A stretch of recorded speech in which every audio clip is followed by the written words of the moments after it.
ESPN 94.1 FM and AM 930 present The Drive. Brought to you by Huntington Federal Savings Bank. Local then, local now. Member FDIC. It is Wednesday, June 10th. Your drive begins now on ESPN 94.1 FM and AM 930. I'm your host, Paul Swann. You can join the program by calling the Miller Lite phone lines, 877-420-TALK, 877-420-8255. Miller Lite, hold true great taste, only 96 calories. It is the original light beer. Yesterday on the program, I basically put out the word that I wanted the columnist himself from the Herald-Dispatch, Chuck Landon, to be on the program, and we have succeeded the columnist himself from the Herald-Dispatch, Chuck Landon. My guest coming up here in about 10 minutes, so looking forward to talking to him. And, of course, we'll get your phone calls in, as I said, later on as well. We got a lot to get into. I think probably the biggest news going on right now, this is breaking news. I first caught the alert on TMZ. NASCAR has banned Confederate flags at races, and Bubba Wallace getting what he wants. This is what was released in a statement. The presence of the Confederate flag at NASCAR events runs contrary to our commitment to providing a welcoming and inclusive environment for all fans, our competitors, and our industry. This is what was released in a statement. Bringing people together around the love for racing and the community that it creates is what makes our fans and sports special. The display of the Confederate flag will be prohibited from all NASCAR events and properties. So Bubba gets what he wants. It's not he was making a unreasonable demand, to be quite honest. He said, look, there's no place for that. Let's ban this. There's no place for that in the sport. And NASCAR agreed. Of course, Bubba Wallace is the only, and he has definitely shown what a league can do when you have an opportunity to, I guess, allow athletes to speak. I mean, he is the only black driver in NASCAR's highest level of competition, and he has been allowed the opportunity. He hasn't been condemned for it to actually publicly speak. Unlike Colin Kaepernick takes a knee in the NFL, and it becomes a completely different issue. Bubba, on the other hand, he's going to have a car with Black Lives Matters on it, and he's going to actually have a visible display of what he is trying to present as his message. And he's gotten a lot of support from NASCAR, from the drivers, crew, everyone involved in NASCAR right now has basically organically, I think, taken the charge here that, look, this matters to us as well. You know, we're going to listen. We're going to make sure that NASCAR is not a place where hate, where racism thrives. Instead, we're going to be a welcoming sport. I think the NHL is trying its best. The NHL is probably going to stumble a little bit more. NFL has got some lessons to learn. The NFL trying to figure out what it needs to do. The NBA, of course, way better as far as handling these issues. Major League Baseball, they can't even figure out what they're doing right now as far as on the field of play. So, I don't know what I'm going to hear from them. But NASCAR, again, officially banning the Confederate flag from all events, and that means right now. So that's going to be the big news, of course, throughout the sports cycle. A little closer to home, and I mean down the street. We get the word today that the WVSSAC has announced that Huntington High, Cabell County Schools, and the city of Huntington will play host to the West Virginia High School State Wrestling Tournament for the future 2020-21 season through the 23-24 season. So, again, Huntington, the hotbed for wrestling in the state of West Virginia, and it's going to be continued to be hosted at Mountain Health Arena. The tournament for 2021 will be held March 4th through the 6th. So Huntington, once again, the site of the state wrestling tournament. Never know. Maybe some other tournaments will eventually find its way to Huntington, but the wrestling tournament has been a staple as far as I can remember. I don't even remember a time when there wasn't a wrestling tournament in Huntington. And I know there was a time before, but I just don't remember it. So we're hopefully going to have Coach Archer on from Huntington High in the near future to talk a little bit more about that. We haven't talked to him in a while, so I'm looking forward to maybe getting him on the program here in the next few days to talk about the tournament as well. So we got coming up here in the next few minutes, Chuck Landon from the Herald-Dispatch. He's going to join us on the program, and we're going to just talk all things Marshall, Conference USA. It's almost like shooting fish in a barrel for him here over the last few weeks, where some of us are trying to figure out, hey, what are we going to do on a daily basis? What are we going to talk about? What are we going to come up with? Chuck, a seasoned pro, a seasoned veteran, probably has a notebook full of things he hasn't even gotten to yet. And, of course, we're going to talk to him. I'm looking forward to it. We haven't talked to him on the show in a while. Of course, Chuck, a guy I get to sit near now and then at Marshall events, and it's always fun to talk to him. He definitely has seen it all. He has covered it all, and his perspective is always great to have. Chuck Landon, my guest, when we continue with today's edition of The Drive here on ESPN 94.1 FM and AM 930. We're taking Paul Swann everywhere. Download or subscribe to The Drive with Paul Swann on Apple Podcasts, Spotify, or wherever you get your podcasts. We're presented by Huntington Federal Savings Bank. Welcome back to the Wednesday, June 10th edition, The Drive on ESPN 94.1 FM and AM 930. I'm excited. I want to welcome to the program now a gentleman that I first thing I do when I open up the app to look at the newspaper, I go right to his column every time it's out. The columnist himself from the Herald-Dispatch, Chuck Landon, is with us on the program. And some people are struggling for content. Not you, Chuck. You probably have a notebook full of things that you haven't even begun to go off on. Well, for starters, I've trained you well, Paul. Well, thank you. I appreciate it. Hey, yeah, you just have to be. You got to think outside the box a little bit, and you have to be more creative, because you have to do more research and write more about national issues at times, because a lot of times that's all you got. But and you actually have to do a little bit more writing because there's hardly any quotes. You have to actually do a little bit more writing at times. But I think it's actually been good because it's made me stretch my limits a little bit. And that's saying something because you've done this for a long time. You've seen it all. I mean, I don't think you've ever seen a pandemic, but you've seen it all now, including a pandemic. Yeah, well, with the latest information that's coming out, I'm not sure I've still seen a pandemic, but that's another story. So does that mean you're not a COVID-19 reporter like everyone else at the newspaper is? Not only when I have to be. Fair enough. But yeah, it's been a challenge because we want sports back. We want to make sure everyone's safe and healthy, and that's in the forefront of our minds. But at the same time, we want sports back because at least in the college game, if we don't have sports in college athletics this fall, we're kind of in trouble. Oh, absolutely. I mean, and high school kids, I don't know if high school football players out there yet, but they might be. Because I was up at Huntington High yesterday to vote, and I saw some athletes out on the field. So I'm not sure if it's football or what, but they're not far from letting the high school kids come back. And it's what we need. We just need normalcy, period, across the board. I mean, just like I was seeing, your boss, Mike Kirtner, is going to try to get the Pullman series, concert series going again now, which that's what we need. We need a return to normalcy in all the different phases of our lives. After 2.5 months of absolutely being sheltered in place, basically, and sports is included in that in a big way. Now I don't know how it's going to work, Paul. Especially with college sports. When you're saying, okay, you can only have 25% of your stadium capacity or 40% of your stadium capacity, whichever it is, I don't know how that's going to all work out. I'm hoping if it's going to be a shortened capacity, and it's not our job to sell tickets, but I've encouraged people, if you want to make sure you're there, buy a season ticket. That's probably the closest you can get to a guarantee because there might be a limit on this. I mean, we don't know what it's going to look like in the press box. We don't know. We don't know. I know like 25%.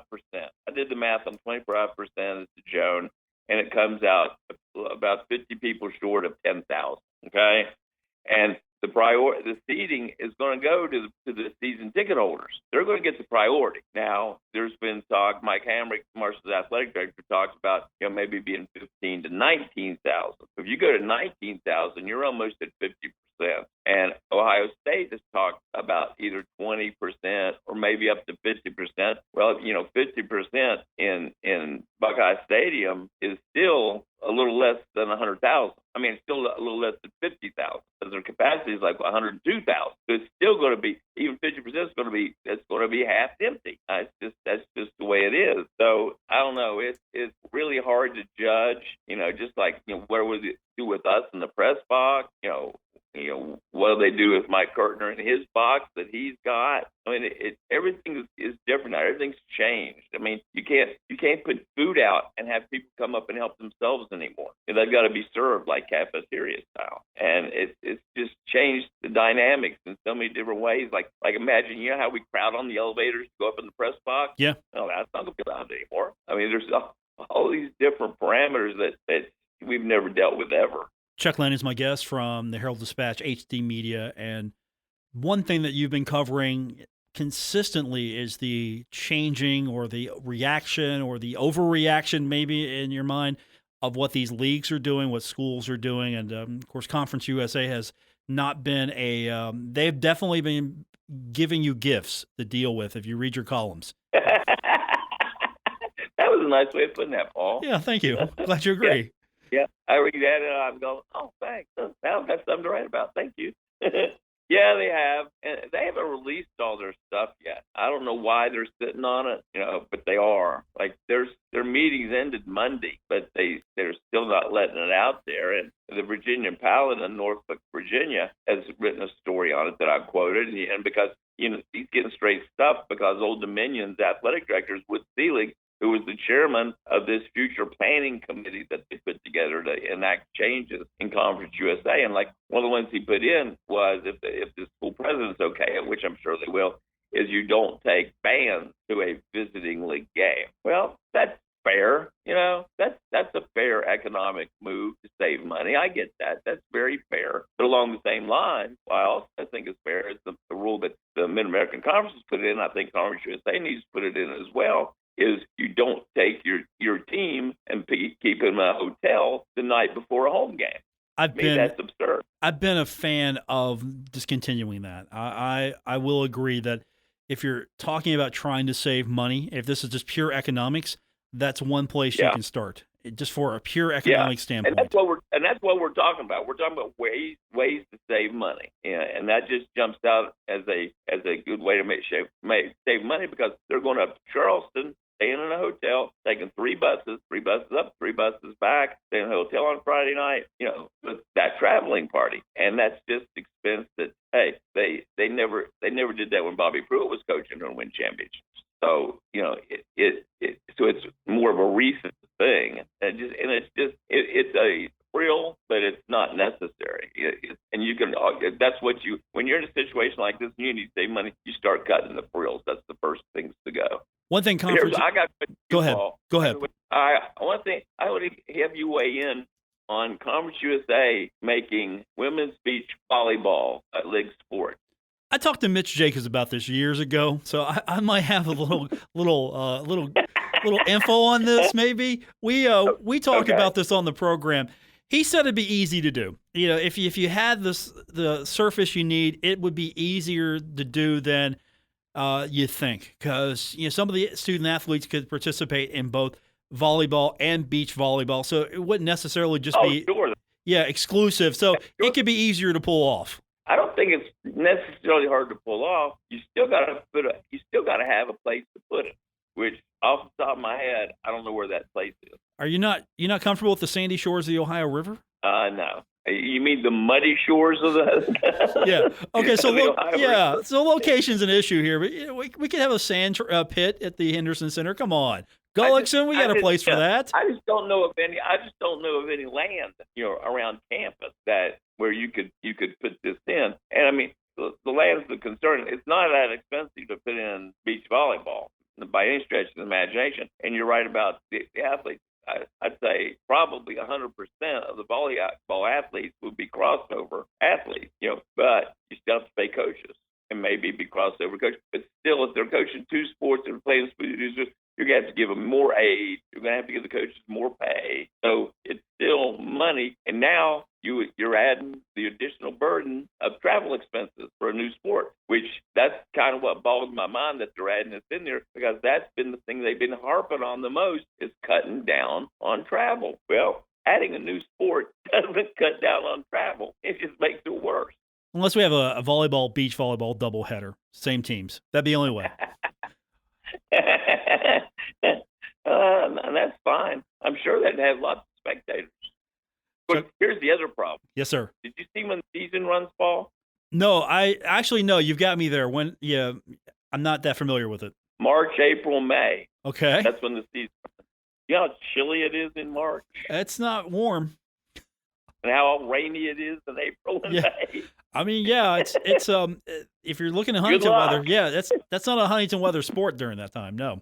Good luck. Not at all. I saw those were the 3 months. I'm like, no, that doesn't much work. Now I don't know what Morehead, Kentucky does. I don't know what Morehead State does, because they have beach volleyball and they've got the same weather we've got, basically. I'm thinking a road trip one day. Idea. We're making a road trip. I We're don't going to go. have any idea how they go. Yeah, we're going to research that. We're going to road trip down there one day. See what right. that's about. We need to do that. What are you doing tomorrow? I'm taking a beach volleyball roadie. Yeah, research for a column I'm working on. Yeah, I mean, come on. I like it. You know you can do like it too. You know you can do it too, because you have you have the added advantage of writing for HD Media. So that means whatever strikes your fancy, off you go for the most part. Yeah, I'm all in. Chuck Landon is my guest from the Herald-Dispatch. The season's already over. There's always next year. One thing that you have, you've been following well, and I like having just 8 teams in the conference. And you might disagree. I know Danny disagrees with reading your column, and you got the tournament down to 8, and then you were talking about, according to what you're hearing, after the contract's up at the Star, thankfully, we can go to maybe a more central location or more of a destination. You mentioned Nashville, which I'm all on board with. I think everybody is. You know, that was a big hit. I think everybody's on board with that. Nashville. I mean, back in the day, what was his name? Who was the former commissioner? I can see him in my head. For Conference USA. You know, he tried to get Nashville, but the SEC beat him to it, and it just locked them up. Well, what's happening now is Conference USA, from what I understand, is getting smarter, and they're going to move everything up a week. Like the end of the regular season ends earlier, the conference tournament is earlier, so that they can play the conference tournament the week before the SEC is in town, which makes sense. Better venue, destination for fans. I mean, the Star's not a destination. Yeah. I mean, it was novel. No. Sure, I'm all aboard for trying something new. We tried it, didn't work. Let's move on. Yeah, I don't know that we had to try it for 4 years in a row. We figured that out after the first 2. I think we could have cut it shorter, but they didn't. So, but the good news is that it looks like it's not going to go back after this year out there, because just, too many people have complained about it, and it's not fan friendly, it's not media friendly, it's not expense friendly. It's not friendly. It did benefit one group though, the travel party from Conference USA headquarters. So you could make it there. That's the only people that were happy with it, because it was too expensive for fans, and to be honest, it was really pushing the envelope on it being expensive for the athletic department, because airfare to Dallas-Fort Worth Airport's not cheap, and the hotels and stuff out there aren't cheap. So, I mean, it was a rather expensive venue. Plus, it's a football venue. I mean, that's the thing. You couldn't drive unless you were a road warrior. Yeah. At the end of the day, you were still playing basically AAU basketball in a football arena. It didn't have any atmosphere. I mean, you saw it on television. No. You knew what it looked like. It was. I went to the second one. Yeah. I attended the second one. No, there's no atmosphere whatsoever. None whatsoever. Because you're just sitting there watching a college version of AAU basketball. Chuck Landon is my guest from the Herald-Dispatch, and you can, of course, follow him and Herald-Dispatch or any of the HD Media properties. And, of course, as we mentioned, you get to you really get to spread your wings again. You're truly a state columnist. You get to go wherever the story is, and I know that's been really exciting for you, because that gives you an opportunity to pull from everywhere in the state, not just here locally in the tri-state. You truly have been given the opportunity once again just to really cover anything, as we talked about. And I know that makes your job a little easier, but also I'm sure there's sometimes you've got that notebook filled of, okay, I got to get to this eventually. Yeah, I mean, you always have that, but just to have that leeway and to be able to say, oh, I can't write about that because they're not in our circulation area. Nobody's going to be interested. That's out the window, and it does. It gives me so much more freedom to be able to do that, and just write about whatever is interesting, no matter where it's happening, and that's the way it should be. It's like tomorrow I've got a column for the Herald-Dispatch and for the Charleston Gazette-Mail, on Isaac McNeely, the star basketball player for Polka, and how he's been able to manage to keep getting recruited highly. He just got offered by the University of Maryland, and he's still getting even though he didn't get to finish the regional, didn't get to play in the state tournament, isn't getting to play AAU basketball now, yet still he's made the best of the situation, and the offers are still coming right on in. Chuck Landon with me from the Herald-Dispatch and HD Media. So that's coming up tomorrow. Of course, I just can't wait for the next Second Guess Tuesday. As I said, that's hey, that's legendary. You're on to something there. That's the go-to. No matter what, Second Guess Tuesday is my favorite time of the week for you. I had a lot of people tell me that, and I was just sitting around one day, and I was just thinking, trying to come up with an idea, and I thought, second guess. Everybody likes to second guess stuff. And we're innately, that's our nature. We want to second guess stuff. I'm like, that's what I need to call this, Second Guess Tuesday, where you just get in here and something happens and you second guess it. You be the devil's advocate and you just second guess it. And I think that appeals to everybody because we all like doing that. In our personal lives, we all like second guessing things. And so it has become a big hit. It's my go-to every Tuesday. It's like, okay, let's see what Chuck's got. Let's go to it. I mean, this last one was a fun one with the beach volleyball. That had a little fun to it. Yeah, and the good news is also is for the most part in Conference USA, it's you, it's Grant, it's what's going on with Old Dominion's media for the most part. You guys have really owned it since we went on COVID-19 hiatus here as far as any real news coming out of Conference USA. Yeah, because like I said, the Virginia Palette, gets their AD is real open to them and gives them a lot of stuff, so they get a lot of stuff there. And then one of the Southern Miss does a good job too. Their media does a good job of keeping up with stuff also.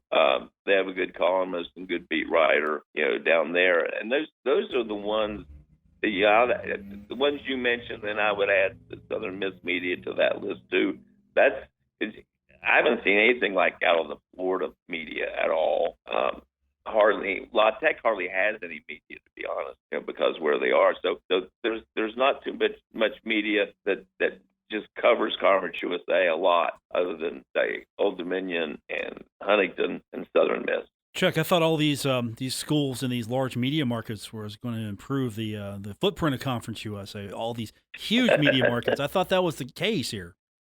Yeah, well, there's not that many huge media markets. Like you get somebody like Birmingham, Alabama. Well, their newspaper's down to publishing only like 2 or 3 times a week. The rest of the time it's online. So, that's the kind of stuff, Hattiesburg's not very big.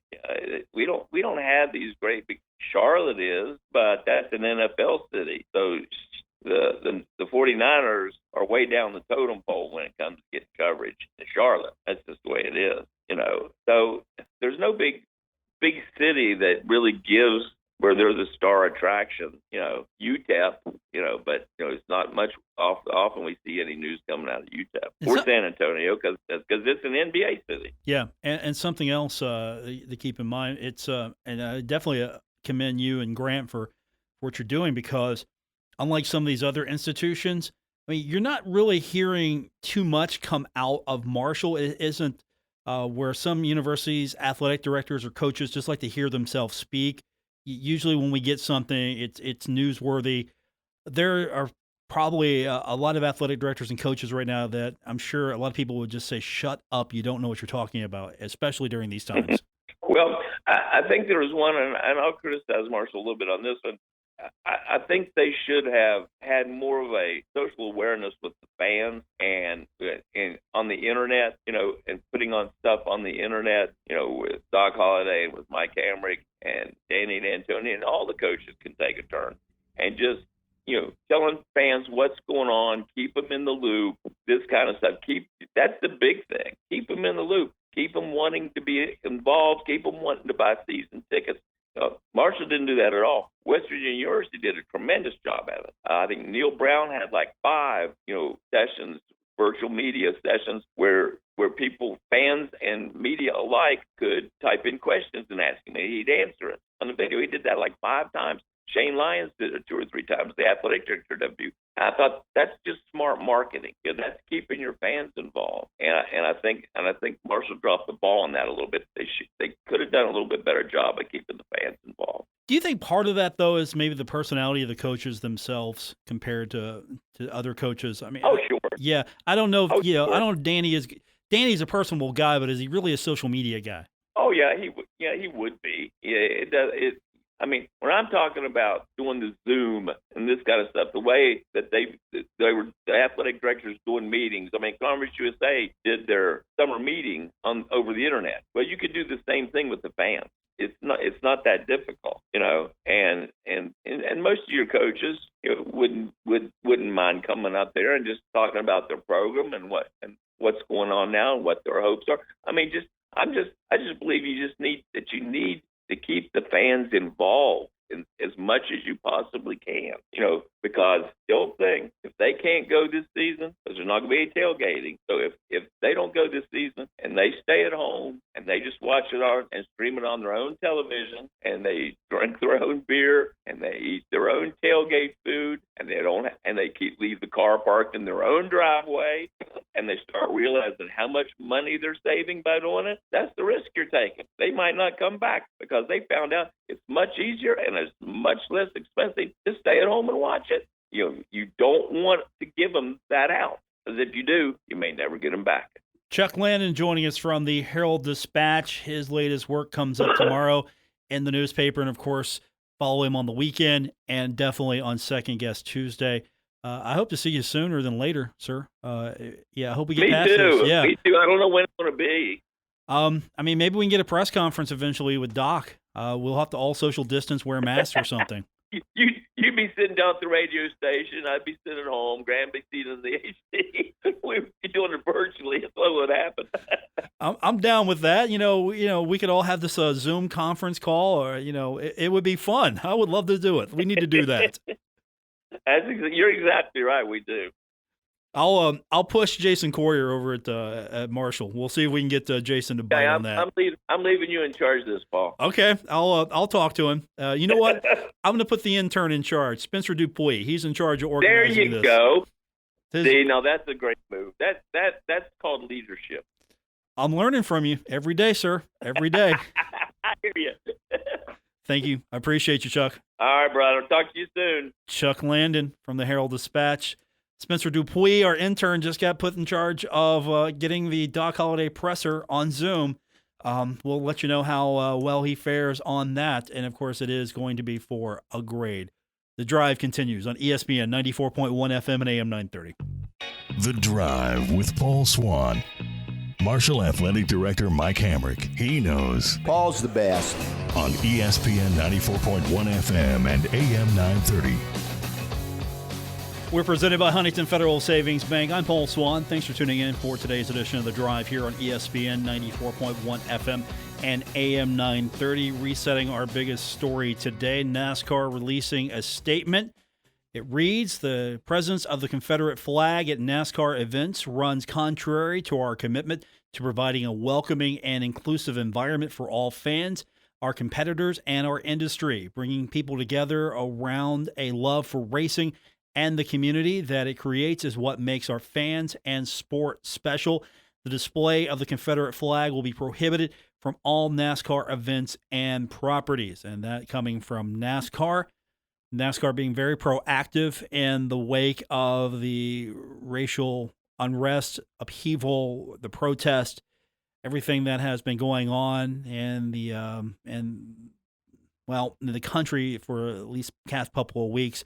NASCAR being very proactive today, and I'm not a big fan of the Confederate flag myself either, so I'm on board with this 100%. I was disheartened a few months ago when there was more racism in hockey with a New York Rangers player, and I think that the NHL is going to figure this out eventually because the National Hockey League is more than just a Canadian sport or a American sport, North American sport. It has definitely crossed country borders and boundaries, and you're trying to make this more inclusive. And so I appreciate NASCAR's efforts. Hopefully we'll see what the NHL will bring to the table, because I have read horror stories of people of color who have fallen in love with hockey, and they have been met with resistance. And I'm sorry, if we share a common bond in sport, all the better. If you're a fan of the Cincinnati Bengals and I'm a fan of the Cincinnati Bengals, I mean, we have an instant bond. Or at least I do with you, because we share something, a common love. If you are a fan of hockey and I'm a fan of hockey, we share an instant bond, a common, especially in an area like this, geographically, where obviously I don't have an ice rink. I can just go and watch hockey. So if you're a hockey fan in this region, you're a friend of mine. You might not root for the right team. I'm looking at you, Spencer Dupuis. You might not root for the right team. This is your opportunity, sir. You've been dying to crack the microphone. Our producer, Spencer Dupuis, who looks at me at every turn to crack the microphone. You're a hockey fan, but you're a Washington Capitals fan. Yeah, I'm a Washington Capitals fan, and got to segue this. 2 years ago, Friday, I made my on-air debut on your show. And I've been nothing but better for it since. Nothing but better for it since. And so there's your moment right there. No, the kid loves hockey, so we had an instant bond there in our friendship. And I think sports is supposed to bring us together. I mean, if you're a Marshall fan, I'm a Marshall fan. I mean, let's be honest. Try to be objective and neutral as best I can, but at the end of the day, I mean, come on. I went to Marshall. I cover Marshall. I'm going to be, pro-Marshall. You understand that objectively, but at the same time, I do wish for Marshall to always succeed. But you are going to have that bond with me because we have a common interest together. Same thing with baseball. I mean, if you're a fan of certain teams, you have a bond. Teddy Klumper from the Big Green, for example, we have a bond because we don't like each other's teams. He's a Cleveland fan, and I'm a Cincinnati fan. So instantly, we have a bond. It's a fun rivalry, but it's a rivalry nonetheless. But still, it's friendly, it's fun, and we get along because we don't like each other's teams. I mean, isn't that strange? You can form a friendship with someone because you don't like their team, and they don't like your team, and you have a good deal of fun with it. I mean, that's what sports is about to me, completely. Yeah, I don't want to see things that are divisive. I don't want to see things that segregate anyone. If you're a fan of something I like, come on board. Seriously, you're a fan of hockey, you're my friend, jump on board. Now, you might be a jerk, and then we have serious reason to disagree and part ways. But if you're a fan of something, we have a common bond there, and I think that's what sports is all about. We're going to wrap this one up when we continue with today's edition of The Drive here on ESPN 94.1 FM and AM 930. This is The Drive with Paul Swann on ESPN 94.1 FM and AM 930. Presented by Huntington Federal Savings Bank. Guests with Paul Swann appear via the Miller Lite phone lines. We're wrapping up today's edition of The Drive here on ESPN 94.1 FM and AM 930. Don't forget, any part of the program you want to go back and listen to, you can find us on Apple Podcasts or wherever you get your podcasts. And please, whatever you do, leave us a 5-star review. Let us know how much you like the program, and we would really appreciate every 5-star review you can leave us on Apple Podcasts. And that's going to do it for this edition of the show. I want to thank my producer, Spencer Dupuis. Also, Chuck Landon from the Herald-Dispatch for joining me on today's broadcast. Back tomorrow, we're going to talk a little wrestling. That's right. Wrestling tournament resumes its competition. State wrestling tournament is going to be here in Huntington once again. Rob Archer coming on the program tomorrow. We'll talk to him about the state tournament continuing its run in Huntington. For Spencer and for Chuck, I'm Paul Swann. This has been The Drive on ESPN 94.1 FM and AM 930. Good night, everyone.